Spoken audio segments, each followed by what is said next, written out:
From the Weis Center for the Performing Arts on the campus of Bucknell University in historic Lewisburg, Pennsylvania, the Bucknell Forum presents an evening with novelist, comic book author, and screenwriter Neil Gaiman discussing the perils and promises of technology as part of the Bucknell Forum series Tech No. Good evening. I'm Margot Vigent, a professor of chemical engineering, and I do need to read that right now just to be sure I know. And I'm an associate dean of engineering here at Bucknell University. On behalf of the Bucknell Forum Task Force, I want to welcome you all to the second forum event of the 2013-14 academic year. Tonight we are pleased to present Neil Gaiman, the acclaimed novelist, comic book author, and screenwriter. Mr. Gaiman recently gave the keynote address at the Digital Minds Conference at the 2013 London Book Fair, in which he said, "The model for tomorrow is to try everything, make mistakes, surprise ourselves, try anything else, fail, fail better, and succeed in ways we never would have imagined a year or a week ago." Ladies and gentlemen, please join me in welcoming Neil Gaiman.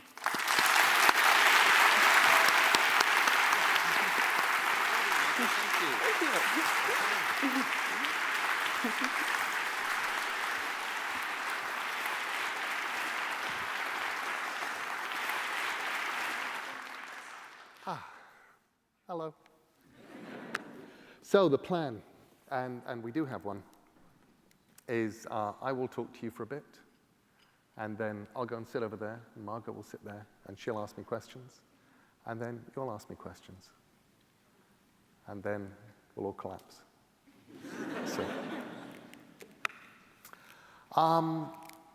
Technology.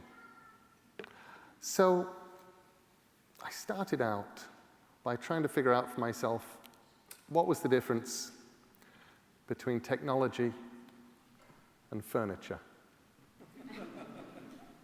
Because I know there is one. You go technology, you go furniture. And I thought, really, the difference is that furniture doesn't need an instruction manual. And then I thought, that's really interesting, actually, because for my 14, 15-month-old nephew, the iPad doesn't need an instruction manual. I thought, well, probably then, the biggest difference between technology and furniture is what's around when you're born. Anything, when I was a kid, the television, was furniture. For my grandparents, it was technology. For my generation, the VCR and the mysterious ability to program a VCR was sort of just on the border between furniture for my lot. And anybody older than me, you would go into their houses and just see these zeros blinking at you. You go, okay, for you, it's technology. And I think that changes. And I think it's also very, very natural for us being human, when you turn up on this planet, to more or less assume that everything that's here when you turn up is the natural created way of things. This is the way it is. This is more or less the way that it has always been. And if it isn't the way that it's always been, that was only because they hadn't got round to inventing it and getting it right then, because that was history. Those were the olden days when they didn't have DVDs. And the way that we relate to our media, which is the bit that actually really interests me most, is absolutely a function of technology. Whether the technology at one point would have been taking a large hammer and a chisel and a big piece of rock, or taking a goat skin, or that glorious point where instead of taking 25 years, to produce an illuminated Bible. Suddenly, a nice man with a printing press could do it in hours. The Kindle, or the iPad, or whatever e-reader you have, is superior to any library that you can carry around with you. Kindles don't get heavier just because you put more books in them. It's why encyclopedias are now historical artifacts. They used to take up lots and lots of space, and they were extinct the moment you put them on the shelves. They were filled with old facts. Some old facts are good next year and the year after, but some facts have very short shelf lives. And the rise of things like Wikipedia, absolutely evolutionary. And people say to me, well, okay, assuming that books aren't dead, what do you think the future holds for books? And I tell them that one of the things I think it holds, we're actually already starting to see, which is something I was hoping we would see and just seeing lots and lots more of, which is the rise of the book as a beautiful object. I don't know if you've noticed, but books are looking prettier. Publishers are actually putting a little more attention now into the look, into the feel. They're actually getting more tactile. My new book, The Ocean at the End of the Lane, in America has a really nice sort of rough cover, and in England has a very peculiar and slightly off-putting, but interesting, rubbery cover. It only really became off-putting when I tried to slide piles of them. You'd sign them and you'd try to slide. They didn't slide, because... But I've been authoring now, as we in the authoring profession call it, for about 30 years professionally. I've been earning my living, paying for my food, my rent, the mortgage, feeding kids, by words, by things that I've been writing. When I started, it was very exciting. I bought an electric typewriter with my advance. Also ate and paid the rent, but the electric typewriter was a huge technological advance for me. I could type faster. I could type better. If I wanted to, I could type things in red. I never found a reason to type anything in red, but the knowledge that I could was always incredibly exciting for me. And I'd also scribble things in notebooks. I bought, I went over to computers, and I remember being told I was an idiot by the computer salesman, because what I wanted to buy was a computer with a 20 megabyte hard drive.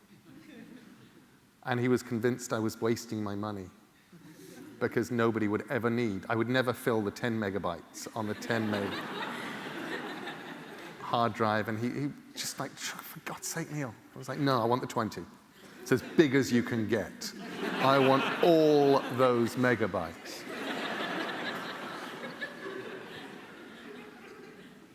But that was basically a typewriter with a memory.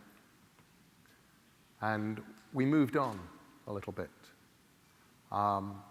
Pretty soon, we had laptop computers, which were described as portable, and were absolutely portable in exactly the same way that paving stones are portable. You can carry them around if you want to. You will also want to put them down a lot. And then, somewhere in there, it all started working. The computers, the ones that were meant to be portable, actually were now portable. They did what they were meant to do. We're now, pretty much everybody here is probably carrying around with them. And incredibly powerful microcomputer. They can use to take pictures, send pictures, do things with text, communicate with anybody in the whole world. And as you can see, a whole new age of happiness and governmental cooperation.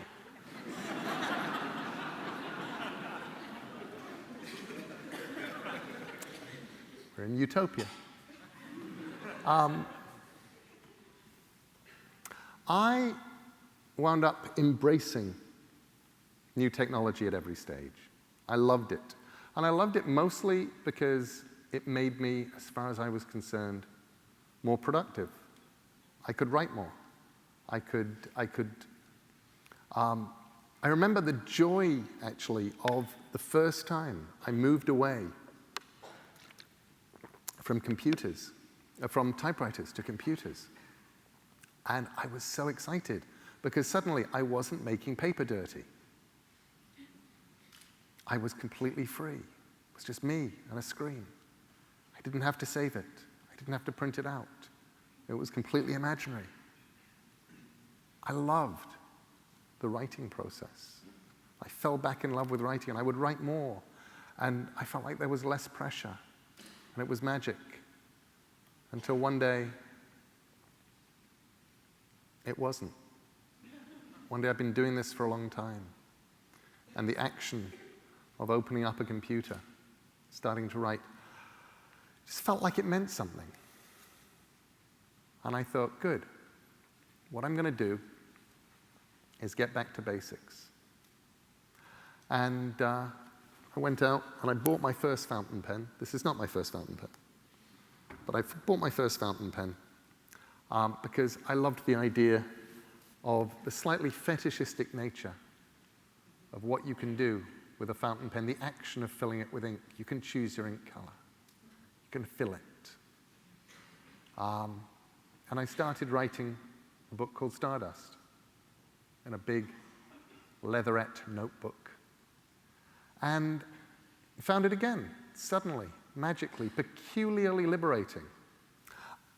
As an author, I love using the computer to connect, but then as a human being, I love using the computer to connect.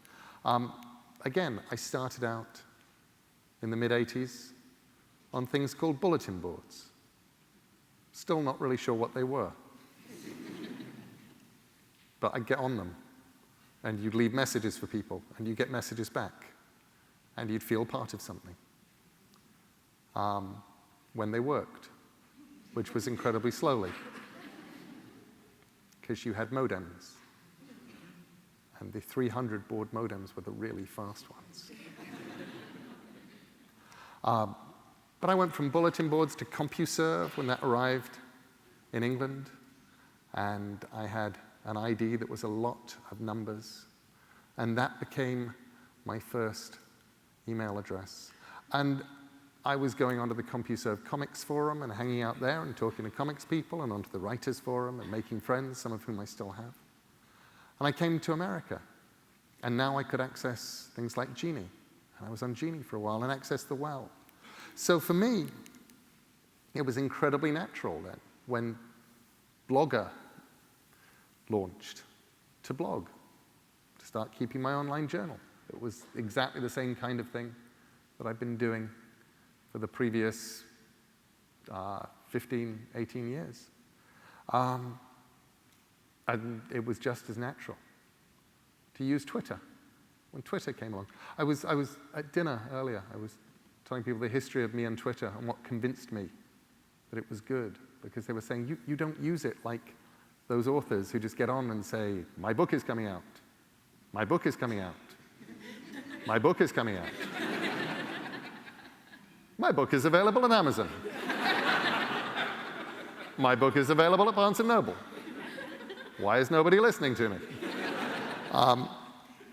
Because I got on long before anybody was using it like that, and I was not really sure about Twitter until I needed to give my dog antibiotics, which were these pills that he did not like taking. And I despaired. And I went onto Twitter. I said, how? There's at that point, 9,000 of you out there following this. How do I get pills into my dog? And I tried every single method that was suggested. And, most of them didn't work. I'm going to tell you the cut-up half hot dog thing with the pills slid into it. He would go, "Mwop, mwop, mwop." Eventually, I discovered that the cold butter around the pill, if you buttered the pill heavily enough and put it in his mouth, as he sucked the butter, it would slip down his throat. And brilliant. And I was sold. I went, okay, I love this thing. This is this wonderful, hilarious, two-way street of information. This is a way to communicate with people.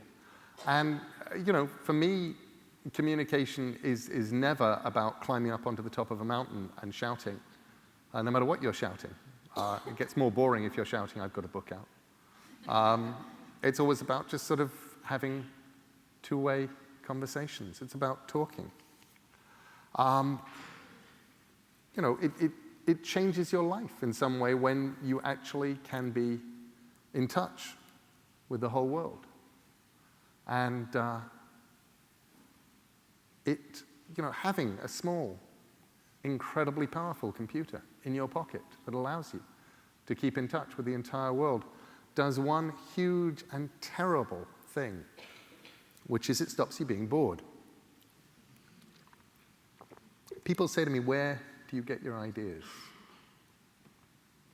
I think probably most of the great ideas I've had, I was really bored. I highly recommend, for those of you who do not have enough boredom in your life, middle school drama.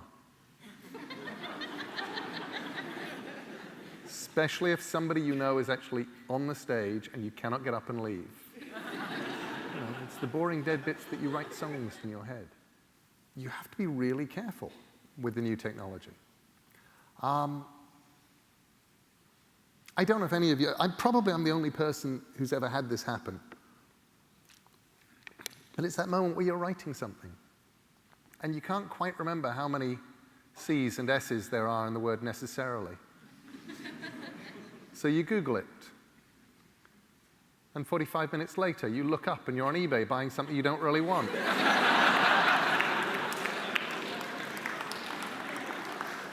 You're not even sure how you got there.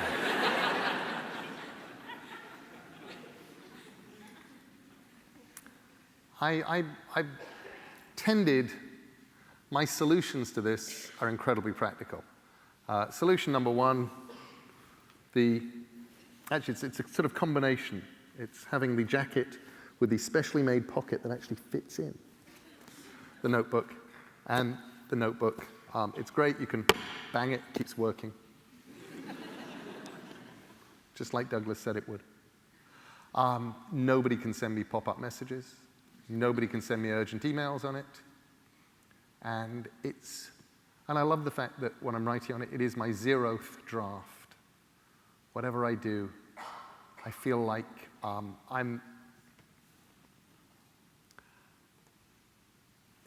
do I put this? It doesn't matter.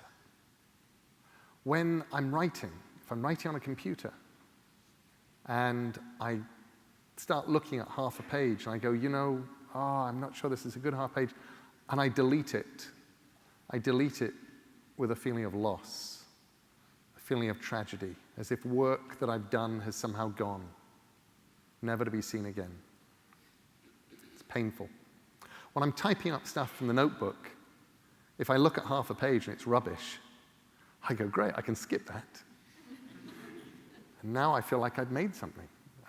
I've saved myself work. It's magical. That's not the only thing that I've been doing. For years, I've had at home a little gazebo. Technically, it's not a gazebo because it's actually got windows. People refer me to technical definitions of gazebos. They say it is an octagonal shed with lots of windows. I call it a gazebo. And the best thing about it is out-of-house wireless range. So whenever I go there, I will always leave my phones behind, and I will go there. And now my computer has magically turned itself into something that I can just type on. There's a wonderful program called Mac Freedom, or Internet Freedom, or just Freedom, which will unplug you from the internet for certain amounts of time, which I love.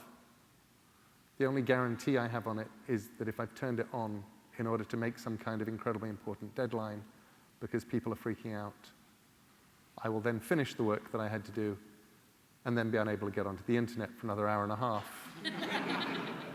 until it finishes ticking. But mostly what I do is I take notebooks and I go to coffee houses, I borrow friends' houses, I go and sit somewhere. And I go somewhere that I won't be disturbed and I write. And I think that technology really hasn't changed. But it becomes more and more important for me. There was a point a couple of years ago where I realized that actually what I'd become was somebody who professionally answered email for a living and who wrote as a hobby in the cracks. And on a bad day, I'd sit down at 9:30 in the morning and start answering email and look up at 4:30 in the afternoon and realize that the pile hadn't gone down. And I decided at that point to cut myself some slack, put on an automatic answering message on all of my email telling people that I probably wasn't reading it. And went off to write. It was brilliant. So the challenge is that technology does allow us to work better. And in ways that were inconceivable. You know, there were famous manuscripts that have been lost to us. You know, there were manuscripts that were used accidentally by housemaids to light fires with. That kind of thing doesn't really happen anymore. I had a computer stolen, a notebook, last January. And all I lost was the work that I'd done on the plane, because everything else had been quietly backed up. And I love that. I love that we're in a world in which so much of what would have been difficult, impossible, how I wrote that Duran Duran book, knowing as I did nothing of Duran Duran. So why I did Duran Duran. I got a phone call from these people. They said, "Hello, we're Proteus Books. Would you like to write a rock and roll biography for us?" And I said, "Absolutely, I would. That would be great. Could I do you have anybody doing David Bowie? I'd love to do Lou Reed. Maybe Velvet Underground might be." They said, No. You can have Def Leppard, Barry Manilow, or Duran Duran.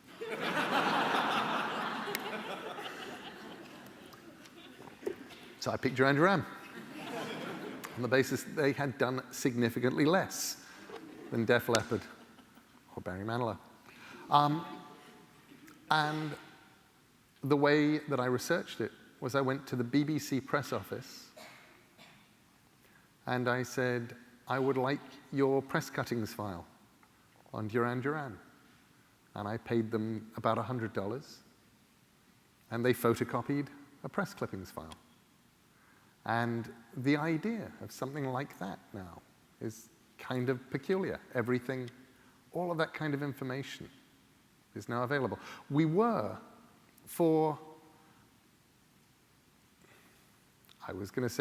statistically for 100% of human history, we have been in a world of information scarcity.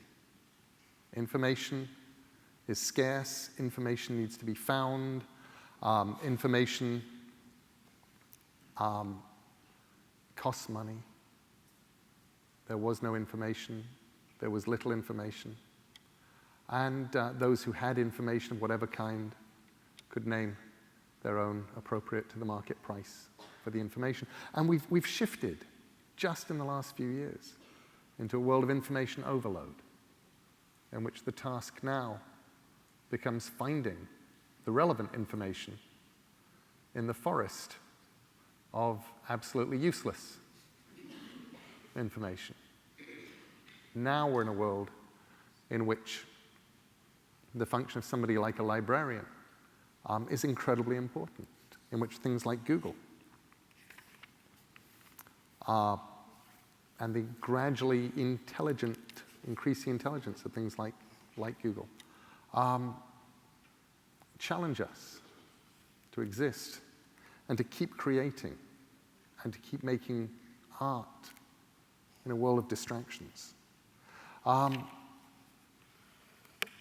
My biggest concern with the web, though it isn't actually that, my biggest concern with the web is it's very, very easy to pick your own channels, to actually go out on the web and only find viewpoints that agree with yours, to wind up getting the kind of Tumblr feeds of people that you agree with, finding the Twitter feeds of people that you agree with, looking at the Facebook pages of people that you agree with, reading the journals or the blogs of people that you agree with, reading the kinds of newspapers people you agree with, never being challenged to understand, to embrace, even to battle opposing viewpoints. I think that's huge.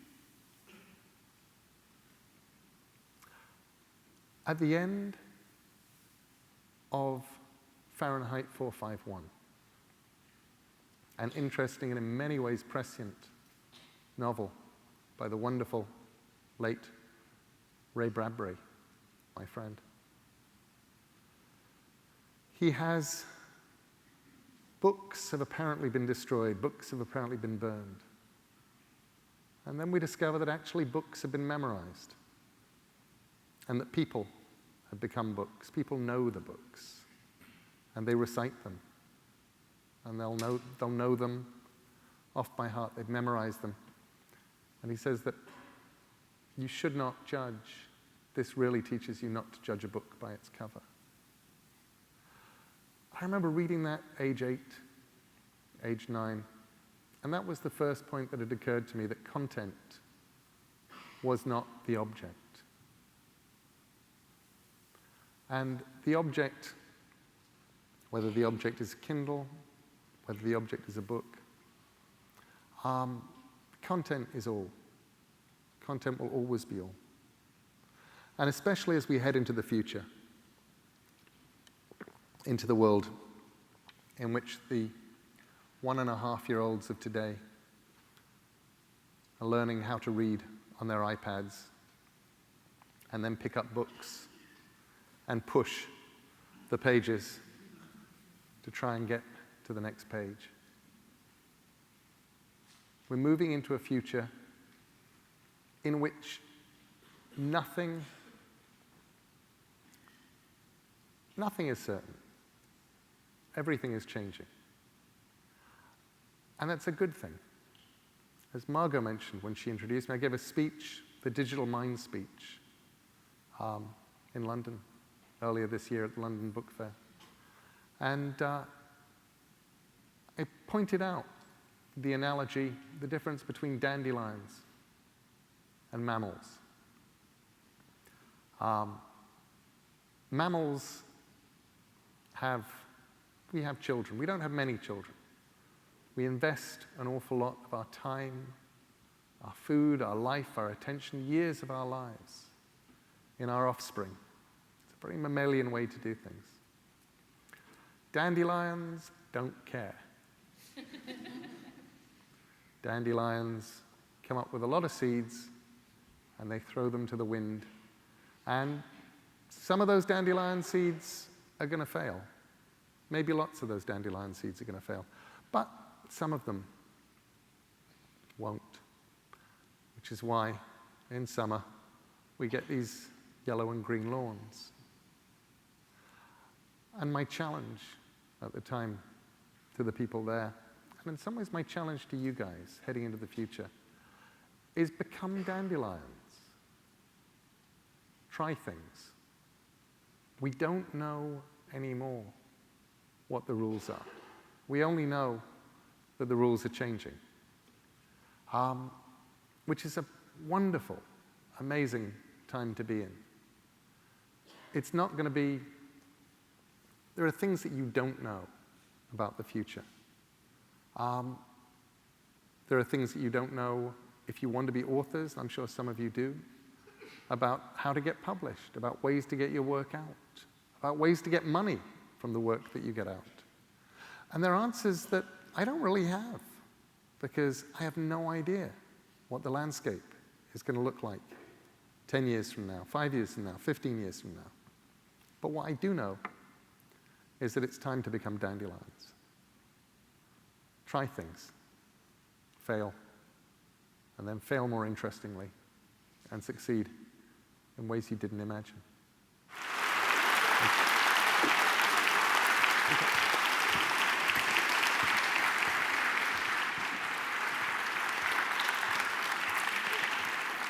So is there a piece of technology that just scares the willies out of you?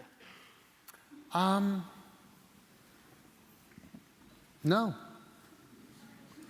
I'd love it if there were. I mean, if I could say, oh yes, pebble watches. Those things terrify me. But no, I do worry, especially when I'm at really, really interesting things, that phones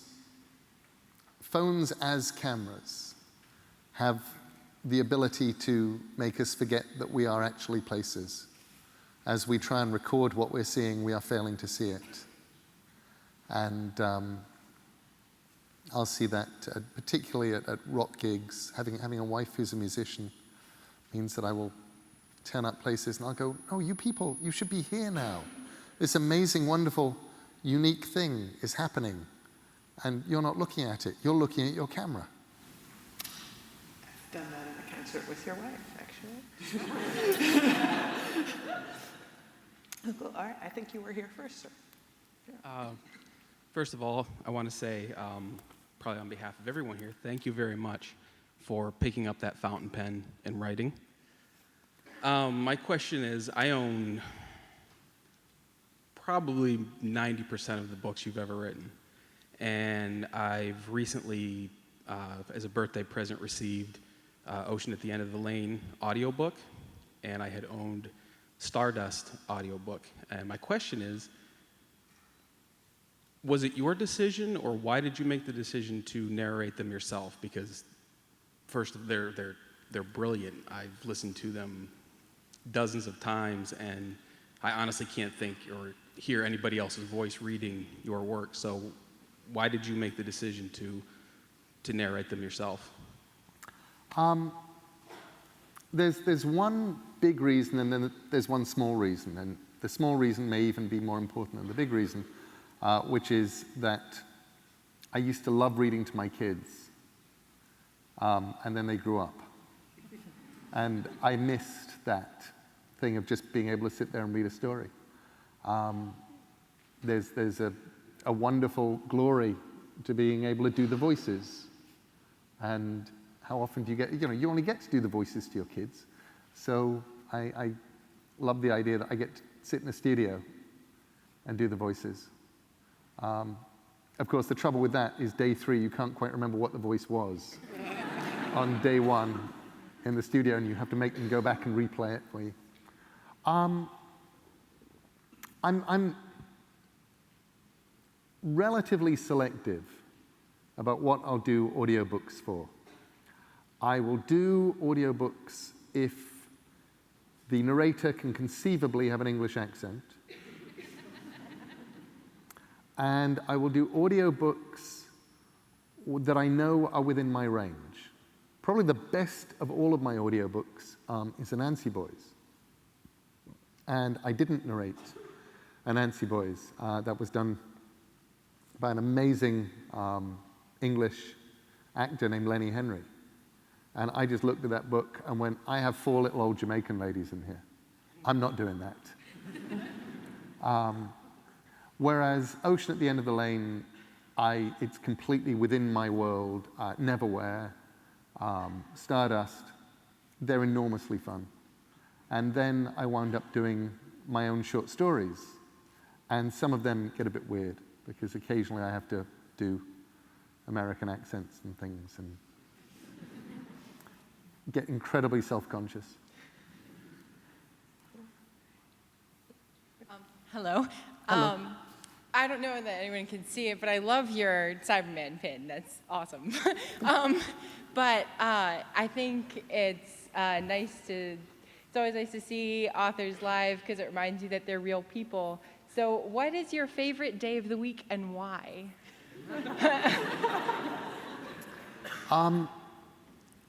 I really like, for me it's always a toss-up between Saturday and Sunday. And I really, really like them because I get much more writing done on Saturdays and Sundays, because for reasons that I don't entirely understand, people stop sending you emails. It's brilliant. So it's definitely Saturday and sometimes Sunday. Thank you. Thank you very much for coming. My question was, I read somewhere that you based Lucifer from the Sandman series off of a young David Bowie, and I was wondering if you can kind of give us insight of like the kind of music you listen to when you write, or I guess what influenced you, and also if you could tell us, do you prefer the 10th or 11th Doctor? I don't know.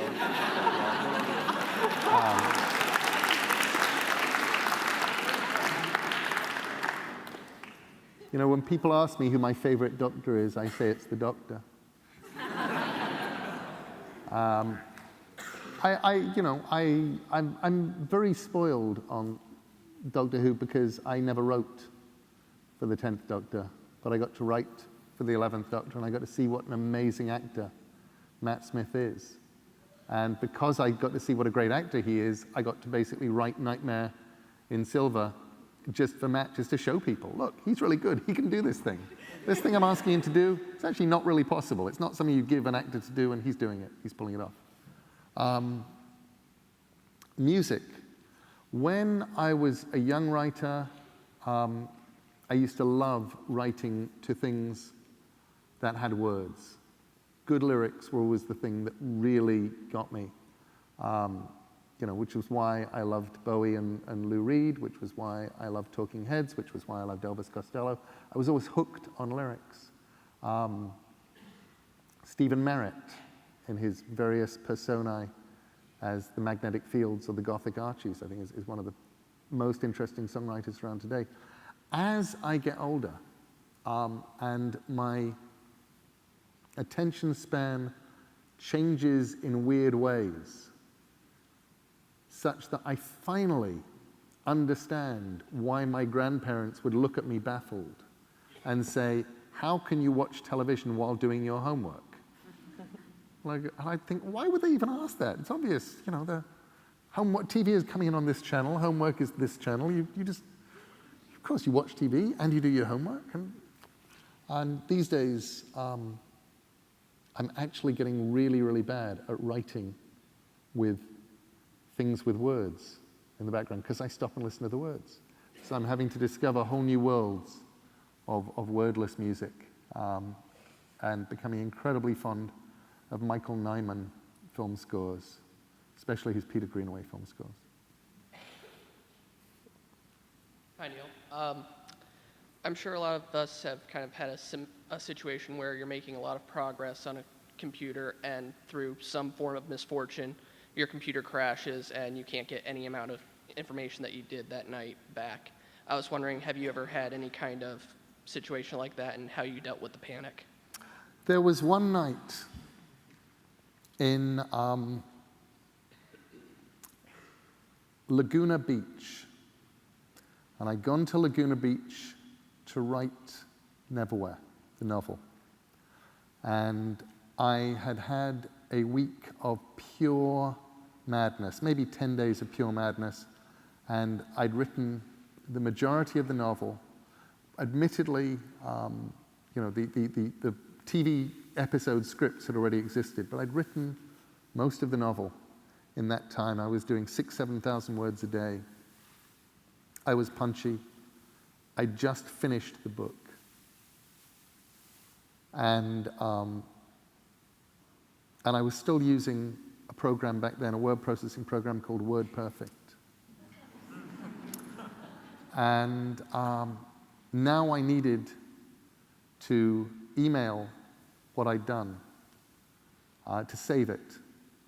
And to be on the safe side, I decided to run it through a translation program to make all of these WordPerfect files rich text files. Because I thought that way, it's all good.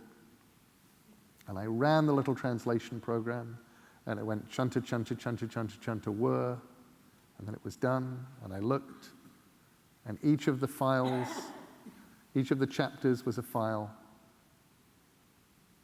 and I looked, and I now had 21 chapters, each of 0 bytes, and an entire book that had gone away. And had I had a loaded gun on the table at that moment, in the state I was in, I absolutely, there would have been, one less author in the world. As it was, I phoned a friend in Los Angeles who drove down to Laguna Beach with a copy of the Norton Utilities disc. And we did that thing where you actually just sort of wander through the hard disk, finding bits of text, and just actually putting it, reconstructing it as well as I possibly could, reconstructing it from chapters that I'd emailed to friends, and hoping. So yes. That was the scary technology story right there, that one. Hi, Mr. Gaiman. My question is relating to American gods, and I was just wondering why you chose to focus on Norse mythology as the center point for that book, and not some other tradition. I really like Norse mythology. I think it's because they're all bastards. It is something about the Norse gods. They are, they're incredibly grumpy. They get drunk and sleep with each other's wives. And they're all doomed. No other religion comes with its own doom built in. But they get Ragnarok. They get Twilight of the Gods. We know how they all die. And yes, you get things coming a full circle, but they will all die in horrible ways. And you get the vague impression they know it, too. So I think if you want your gods as protagonists to be, for want of a better word, human, they're probably the most human of all the gods. And anyway, they were fun to write. Hi, Mr. Gaiman. You mentioned that the internet makes it too easy to find people that agree with us. Now, of course, it's the most vast wealth of information we have now, so what advice would you have for finding people that don't agree with us? Actually, I'd advise go to a library, take out books. I wouldn't actually say go and seek out people who absolutely disagree with you and will call you names.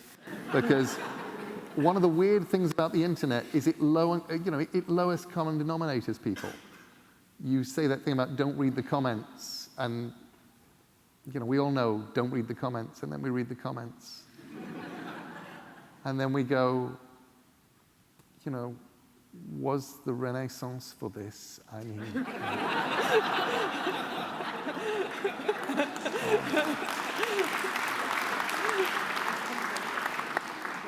So, finding viewpoints that challenge yours, I'd say go to the library. Pick up books. Pick up books where you want to argue with the person. Pick up books where you actually wind up halfway through having to fight the urge to throw the book hard against a wall. Go for those. Thank you. And we have a large number of the library staff from Bucknell University here tonight if you need some help finding that book afterwards. Your turn. Hello. I was wondering, you seem to be in kind of a unique position among, I don't want to say the older generation, but people Older generation's fine. in that you're very popular among our generation, and because of that, you find yourself in kind of constant mass communication with us. So I was wondering how you think this new wave of technology, because we were kind of born in this, like the epicenter of the explosion of technology, and how it's affected us socially, because you've had so many opportunities to be with us socially. How that's affected us and where you see that going, and maybe some advice as to how to better steer ourselves. I think the places that fascinate me are that it's all real. And it's hard, I think, sometimes for people who haven't experienced it to understand what things like cyberbullying actually mean, why that's every bit as real as somebody beating you up every day and taking your lunch money. That, you can, anonymous people on the internet can absolutely, and not anonymous ones, can absolutely inflict real emotional pain. And I think that's the upside and the downside of the fact that you have a huge connector machine. What it gives you is a connection to everybody. But what that also means is you can say something stupid one day and find yourself with death threats. You can be exposed to the worst of humanity as easily as you can the best. And I think what's important in that is never to rely on the internet in the way that you rely on people. I remember once, actually in the same place that I wrote American Gods, a friend's house in Florida. I was there writing, and my wife was away.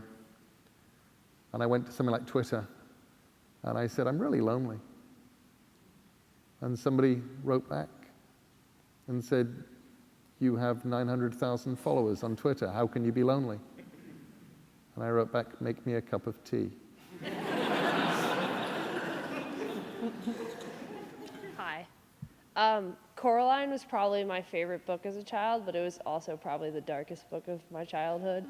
What was your inspiration, I guess, for Coraline?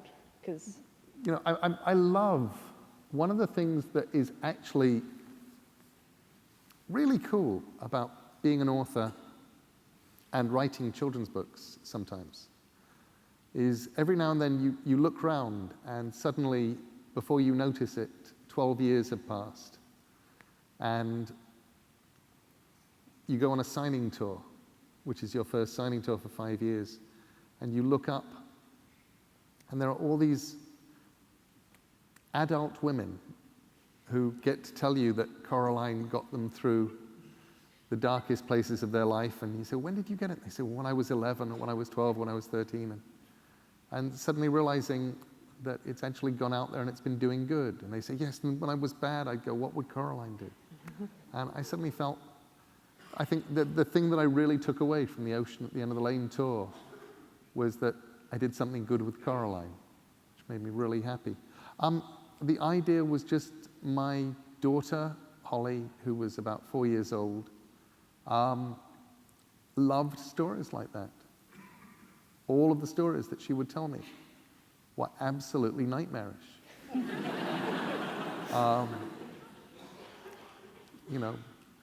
little girl named Holly would come home and she'd go into the kitchen and her mother would be there, but it wasn't her mother, it was really a witch.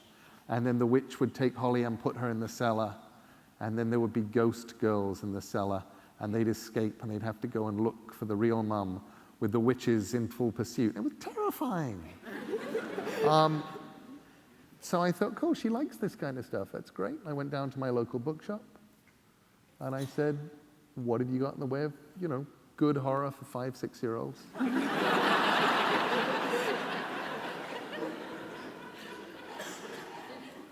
they didn't have any. So I wrote one. It actually only got published as a children's book, though, because Morgan De Fiore lied. When I sent it in to my agent, Merrily, she read it and she phoned me up and she said, "This is not a children's book." I said, yeah, it is. But it's a children's book. And she said, "It's not. It terrified me." I'm 46. I said, "It's a children's book, but I'll tell you what, read it to your kids. If they are scared, we'll send it over to adult. We won't publish it as a children's book." She phoned me up a week later and she said, "My kids loved it and they weren't scared at all." I said, "Great." And about 8 years later, I was at the off-Broadway premiere, first night of a Coraline musical. And I was sitting next to Morgan, who is Merrill's youngest daughter. And at the end of the thing, I said, "You know, it's because you weren't scared that this became a children's book." She said, "I was terrified."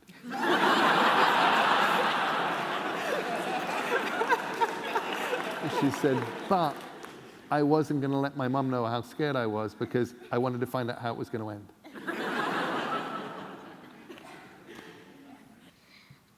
Are you going to write any more Doctor Who's? What a lovely question to get from someone like you. Hello.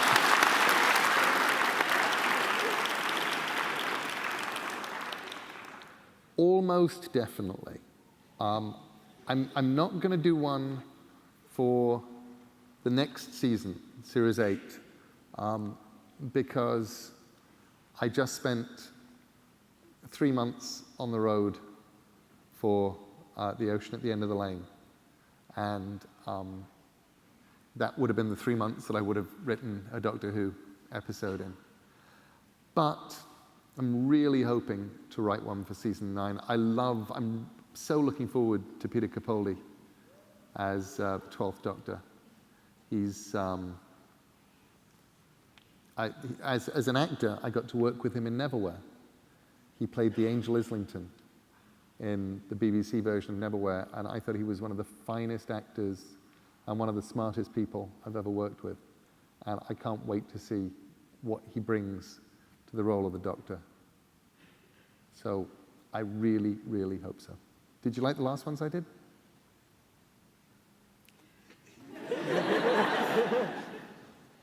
You don't have to. You did. Okay, good. Cool. Thank you, Art. I'm an author, and I'm not professional. But I think I speak for every author out there who says that when they're writing, they're like, "Oh, next week's grocery list, blah, blah, blah." But what do you think about when you write? A lot of the time, the words. You know, you're sort of, what I'm thinking about when I'm writing is I'm doing my very, very best to imagine what the scene looks like, to think what the people in it are actually saying, to get my dialogue convincing and interesting. And I'm also down there just looking at how to deploy words. What are the cleanest words I can use? What are the most accurate words? What's the one perfect word that will make the sentence sing? And,